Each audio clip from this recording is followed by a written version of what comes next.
Jewelleries లో gratitude sale March 8 నుంచి 11 వరకు ఫ్లాట్ 50% ఆఫ్ ఆన్ విఏ. నమస్కారం, వెల్కమ్ టు సుమన్ టీవీ. నేను గీతాంజలి. సంకష్టహర చతుర్థి అండి. ప్రతి మాసం వచ్చేటువంటి ఈ సంకష్టహర చతుర్థి ఎంతో విశేషం అంటారు. ఆ గణపతికి పూజ చేసుకుంటారు సకల విఘ్నాలు తొలగడానికని. అలాగే ఇంకొన్ని విశేషాలు కూడా ఉన్నాయి ప్రత్యేకించి సంకష్టహర చతుర్థికి. తెలుసుకుందాం ఆ వివరాలు. వివరించేందుకు ప్రస్తుతం మనతో పాటు ఉన్నారు ప్రముఖ జ్యోతిష్యులు బ్రహ్మశ్రీ నందిభట్ల శ్రీహరి శర్మ గురువు గారు. వారితో మాట్లాడదాం. గురుగారు నమస్కారం అండి. వాగర్థావివ సంపృక్తౌ వాగర్థ ప్రతిపత్తయే జగతః పితరౌ వందే పార్వతీ పరమేశ్వరౌ. సదాశివసమారంభాం శంకరాచార్య మధ్యమాం అస్మదాచార్య పర్యంతం వందే గురు పరంపరాం. ఆదిత్యాయ చ సోమాయ మంగళాయ బుధాయ చ గురుశుక్రశనిభ్యశ్చ రాహవే కేతవే నమః. శృంగేరి జగద్గురు పీఠాధిపతులకి కంచిపీఠాధిపతులకి నమస్కారములు తెలియజేసుకుంటూ కార్యక్రమాన్ని ప్రారంభిద్దాం. సంకష్టహర చతుర్థి ప్రతి మాసం వస్తుందండి. చక్కగా పూజ అయితే చేసుకుంటారు ఆ రోజు అంతా నియమంగా. అంటే వినాయక చవితి ఎలా అయితే చేసుకుంటారో ఇంకా అలాగే భావిస్తారు చాలా మంది. అదే ఈసారి చాలా ప్రత్యేకం అంటున్నారు. వివరాలు తెలియచేయండి. తప్పకుండానమ్మా. మనకు ఉన్నటువంటి అనేక మాసాలు 12 మాసాలలో వైశాఖ మాసము, ఆషాఢ మాసము, శ్రావణము, కార్తీకము, ఆశ్వీజము, మార్గశిరము, మాఘము, ఈ మాసాలన్నీ కూడాను మానవుడు తరించడానికి అనగా తన యొక్క సంకల్పం నెరవేరడం కోసం చేసుకునేటువంటి పూజా వ్రతాది నియమాలు పాటించడానికి అనుకూలం. మిగతా మాసములన్నీ కూడా పితృదేవతల్ని ఆరాధనగా చేసుకునేటివి కొన్ని ఉంటాయి. అయితే మనకు సంకష్టహర చతుర్థి అనేటువంటిది అనాదిగా యుగ యుగాల నుంచి ఆచరిస్తున్నటువంటి వ్రత విధానం ఇది. దీనివల్ల మానవులకి కలిగేటువంటి లాభము అనే దానికంటే కూడా శుభాలు అనేటువంటి మంచిది. ఆ శుభాలు అనేటువంటివి మానవులకి కలిగే శుభాలని వర్ణించడానికి మనకు ఒక సమయం అంటూ సరిపోదు. అంతటి గొప్పది. ఎందుకనంటే కరుణామయుడు, దయామయుడు సాక్షాత్తు విఘ్నేశ్వరుడు. ఎవరు పిలిచినా పలుకుతాడు. ఎందుకంటే దీనికి సంబంధించిన ఒక గాథ కూడా ఉంది. పూర్వము గణపతి చిన్నతనంలో ఎవరికైనా కానీ జంతువుల్ని చూసినా లేకపోతే ఆట బొమ్మల్ని చూసినా, ఇప్పటి కాలం పిల్లలు చిన్న చిన్న కుక్క పిల్లలతో సరదా పడుతుంటారు. మేక పిల్లలు, కోడి పిల్లలతో. అలాగే పిల్లి, ఆ ఉద్యానవనంలో పిల్లి తిరుగుతుంటుంటే ఆ పిల్లి చూసి ముచ్చటపడి పట్టుకోవాలనే ఉద్దేశంతో గణపతి వెంటబడుతుంటుంటే చిక్కకుండా ఉండేసరికి కోపం వచ్చేసేసి ఎట్లా అయితేనో పట్టుకొని దాన్ని గీరుతాడు. గీరేసరికి చారలు వస్తాయి. వచ్చిన తర్వాత అది ఇంటికి వెళ్ళిపోతాడు. అమ్మ ఆకలిస్తుంది, నాకు పెట్టమ్మా అని అంటే పార్వతీ అమ్మవారు ఆ గణేశుడిని చూడకుండా ఇటువైపు ఉంది తీసుకోపో అని అంటాడు. అమ్మ నాకు చూసి చెప్పొచ్చు కదా అని అంటే ఎటువైపు వచ్చినా ఆయనకి మొహం చూపించకుండేసరికి పట్టుబట్టి అమ్మని చూడాలని చెప్పి గణపతి ముందుకు వస్తాడు. కనబడగానే అమ్మవారి చెంప మీద గీరలు కనబడతాయి. కనబడేసరికి అప్పుడు ఎందుకమ్మా ఏమైందమ్మా అనంటే, నీకు తెలియకుండా ఎవరు చేశారో చెప్పు, నేను వాళ్ళని సంహరిస్తానంటే, ఎవరైనా చేస్తే నీకు చెప్పొచ్చు కానీ నువ్వే చేసావు కదా, నీకెలా చెప్పను నేను అంటుంది. ఏం జరిగింది అని చెప్పమ్మా అంటే, నీకు తెలియదా నువ్వు చేసిన పని, ఒకసారి గుర్తు తెచ్చుకో అంటే, అంతకుముందు జరిగినటువంటిది ఈ సృష్టినంతా కూడా ఏ రూపంలో ఉన్నా నేను తల్లినే కదా, కాబట్టి అన్ని జంతువులు నా రూపమే కదా, మరి నువ్వు ఆ ప్రాణిని నువ్వు ఇబ్బంది పెట్టావు కదా, కాబట్టి నువ్వు ఆ ప్రాణిని సంరక్షించు అనగానే ఆ ప్రాణి కోసమే ఆ ఉద్యానవనం అంతా ఎతికి ఒక చోట దాక్కున్నటువంటి ఆ పిల్లిని చేరదీసి దగ్గర తీసి, ఇక ఆ రోజు నుంచి అమ్మ బాధపడిందని చెప్పి ఆ రోజు నుంచి ఏ ప్రాణిని కూడా ఇబ్బంది పెట్టకుండా ఉన్నాడు గణేశుడు. కాబట్టి అందరినీ కూడాను సమదృష్టితో దయాదృష్టితో చూసేటువంటి ఆ గణపతిని ఎవరైతే ఈ సంకష్టహర చతుర్థి రోజున వ్రత నియమాన్ని అనగా మనకు ఈ వినాయక చవితి, వరద చతుర్థి, సంకష్ట చతుర్థి అని చెప్పి మనకు 2 నియమాలు అనేటువంటివి ఉన్నాయి. కాబట్టి ఈ వరద చతుర్థిని వినాయక చవితిగా మనం పిలుచుకుంటుంటాం. ఈ సంకష్టహర చతుర్థి వ్రతాన్ని మాత్రం పౌర్ణమి వెళ్ళిన తర్వాత చతుర్థి తిథి ప్రదోషకాల సమయంలో ఉండగా వచ్చేటువంటి రోజున ఆచరించాలి అని మనకు శాస్త్రం చెప్పబడి. దానికి ఇంకా చాలా విశిష్టతలు ఉన్నాయమ్మా. ఎందుకనంటే మనకు చతుర్థి తిథిని నిర్ణయించేటువంటిది చంద్రుడి గమనమే కదా. అట్టి చంద్రుడికి నక్షత్రం అయినటువంటి హస్త నక్షత్రం ఉండగా ఇది జరిగింది. తర్వాత అది 3వది కదా. ఇక 4వది బుధుడు అనేటువంటి వాడు మనకు చెప్పాలి అని అంటే కన్యా మిథున రాశులకి అధిపతి. ఉచ్చస్థితి పొందుతాడు బుధుడు. కాబట్టి అటువంటి ఉచ్చస్థితి పొందినటువంటిది రాశి కన్యా రాశిలో చంద్రుడు ఉండంగా చవితి ఏర్పడుతుంది. ఇది ఇది కన్యా రాశి కదమ్మా. అంటే కోమలత్వము, దయ, కరుణ, అలాగే సహనాన్ని సూచించేటువంటి రాశి. ఆ రాశిలో చంద్రుడు ఉండగా చతుర్థి తిథి వస్తుంది. అన్నిటికంటే ఇంకొక ప్రధానమైనది 5వది గొప్ప లక్షణము, ఆ సమయము ప్రదోషకాల సమయంలో చేసుకోమని చెప్పబడి ఉంది కదా వ్రతము. ఆ ప్రదోషకాల సమయము స్థిర లగ్నంలో ఏర్పడింది, అనగా సింహలగ్నము. సింహలగ్నంలో చేసినటువంటిది ఏంటంటే లక్ష్మీప్రదము.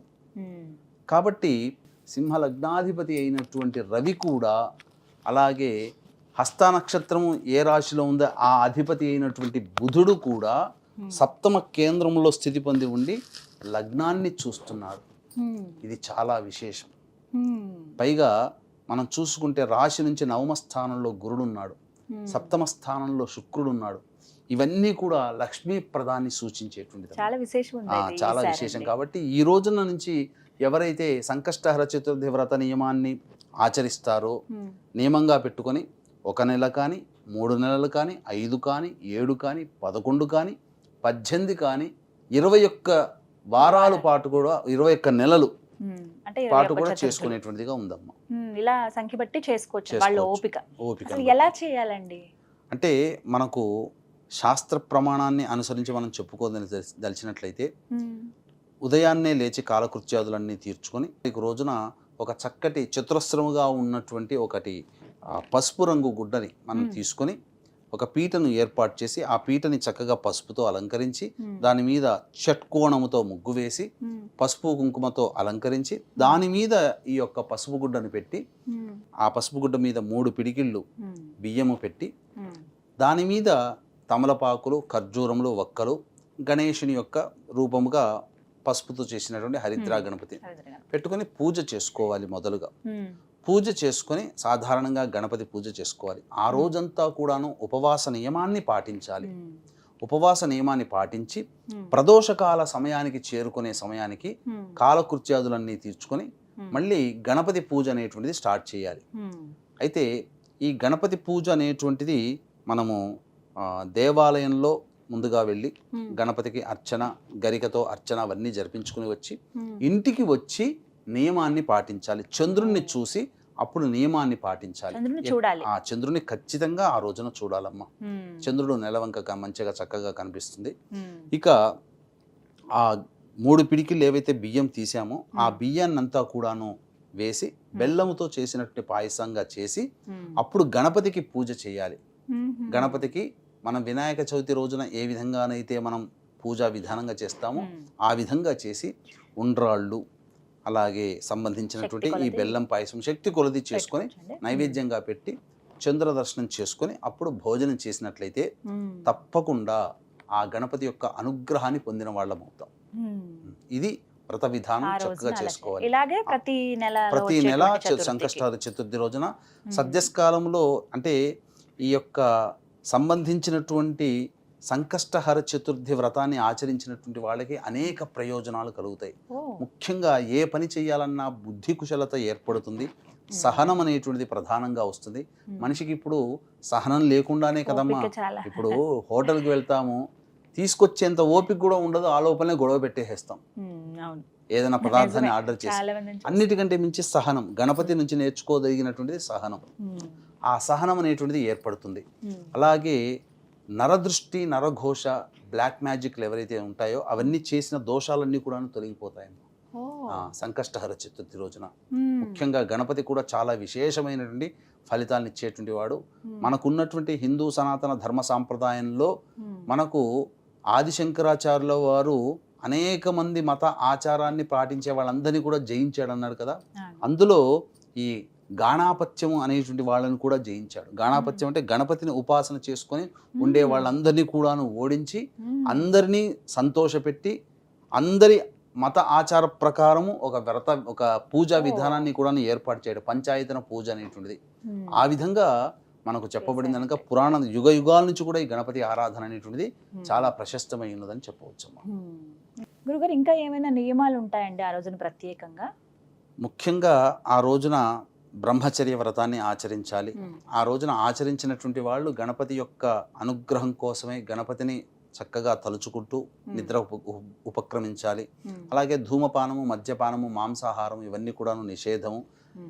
నేలపైనే నిద్రపోవాలి. ముఖ్యంగా గణపతికి ఉపయోగించే గరికది ఏదైతే ఉంటుందో ఆ ప్రతి ఇది కూడాను గరికని చక్కగా నీటితో కడగాలమ్మా. చాలా మంది ఇప్పుడు బయట అమ్ముతుంటుంటారు, అవి ఎక్కడెక్కడో ఎంతో మంది తొక్కినటువంటి ప్రదేశాలు ఇవన్నీ ఉంటున్నాయి. సాధారణంగా వాళ్ళు మనకు ప్రత్యేకంగా మంచిది చేసేవారు కదా. కాబట్టి మనం ఇంటికి వచ్చిన తర్వాత ప్రతిదీ కూడాను పూజకు ఉపయోగించే వస్తువు శుభ్రపరచుకోవాలమ్మా. 3 చతుర్థులు చేద్దామని అనుకున్నప్పుడు మధ్యలో ఏమైనా ఆటంకం వస్తే మహిళలకి తర్వాత మళ్ళీ అంటే అది తప్పించి లెక్కించొచ్చా అండి, మళ్ళీ మొదటి నుంచి వస్తుందా? మహిళలు గనక ఇంట్లో ఉన్నప్పుడు ఈ విధంగా జరిగితే అది 2వ వారానికి అంతరం వచ్చినా, 3వ నెలకి వచ్చినా ఏదైనా ఇబ్బంది కలిగినప్పుడు దాన్ని పక్కకు పెట్టేసి మళ్ళీ వచ్చే చతుర్థి రోజున ఈ యొక్క నియమాన్ని పాటిస్తే ఇబ్బంది లేదమ్మా. అవసరం లేదు, కౌంట్ లోకి వస్తుంది. లేదా ఆ పౌర్ణమి రోజునైనా కానీ, ఆ తర్వాత చతుర్థి రోజున ఇబ్బంది వస్తుంది కదా, పౌర్ణమి రోజునైనా కానీ ఈ వ్రతాన్ని ఆచరించినా అదే ఫలితం వస్తుంది. అలా కూడా చేసుకోవచ్చు. నేను కొన్ని విన్నాను గురుగారు, కొన్ని దేవాలయాల్లో ఇలా చేస్తారు.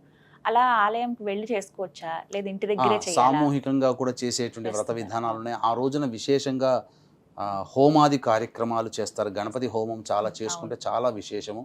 గణపతికి ఆ రోజున ప్రదోషకాల సమయంలో హోమం గనక చేసుకుంటే గణేష చతుర్థి రోజున ఎంతటి పుణ్య ఫలితం పొందుతామో, వినాయక చవితి రోజున అంతటి పుణ్య ఫలితము ఆ రోజున పొందుతామమ్మా. ఈ విధంగా అందరూ ప్రతి నెల చాలా విశేషంగా చేసుకుంటారంటే ఇంకా ప్రత్యేకంగా చేసుకోవచ్చు. అందరూ కూడా సెలవు ఉంటుంది ఆ రోజున, చక్కగా చేసుకోవచ్చు. అలాగే వీక్షించేటువంటి ప్రేక్షకులకి ఈ యొక్క మహాశివరాత్రి సందర్భంగా ఫిబ్రవరి 26వ తారీఖు రోజున జాతకరీత్యా ఉన్నటువంటి అన్ని రకాల సమస్యల నివారణకి, ముఖ్యంగా శివానుగ్రహం కోసం కాశీలో 21 రకాల హోమాది కార్యక్రమాలు చేయించడం జరుగుతుంది. అలాగే రుద్రపారాయణాలు కూడా చేయడం జరుగుతుంది. అవకాశం ఉన్న వాళ్ళు కార్యక్రమ తదనంతరం కాంటాక్ట్ చేసి మీ గోత్రనామాదులు నమోదు చేసుకోవచ్చు. చక్కగా వివరించారు గురుగారు, ధన్యవాదాలండి. సర్వం శ్రీ ఉమామహేశ్వర పరబ్రహ్మార్పణమస్తు.